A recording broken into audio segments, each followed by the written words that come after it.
5,000 కట్టమనే condition standing పెట్టమనేది ఒక condition పెట్టడం అనేది జరిగింది. అందుకనే తెలంగాణ ఆంధ్రప్రదేశ్ బార్ కౌన్సిల్ ఏం చేసింది, ఇట్లాంటి న్యాయవాదులకి స్టాండింగ్ అనేటటువంటి సంబంధం లేకుండా నామినల్ ఛార్జెస్ తీసుకొని స్టాండింగ్ అనేటటువంటి ఒక కండిషన్ సడలించి సీనియారిటీ అనేటువంటిది ఒక స్టాండింగ్ అనేది లేకుండా అడ్వకేట్ గా ఎన్రోల్ అయినటువంటి ప్రతి వాళ్లకు ప్రతి న్యాయవాదికి అడ్వకేట్ వెల్ఫేర్ ఫండ్ ఇవ్వడం జరిగింది. అందుకని ఈ రాష్ట్రాల్లో కూడా అది ఇవ్వాలి.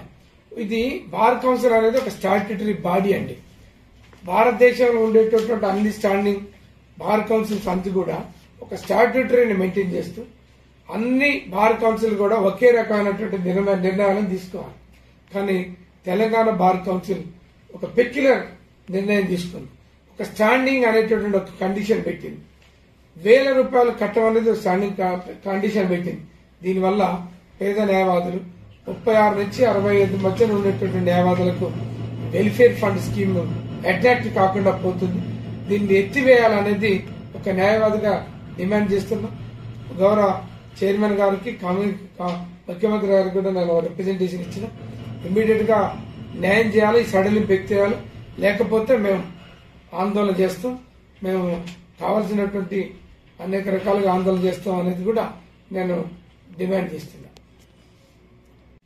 ఎక్కడి నుంచి కడతాం? 75,000 కట్ట. కొంతమంది రిటైర్ 50,000 to 75,000 కడితే వెల్ఫేర్ ఫండ్ స్కీమ్ ఇస్తారు. అదే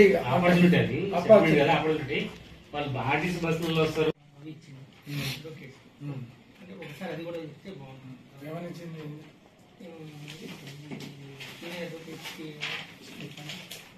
స్టైఫండ్ కొన్ని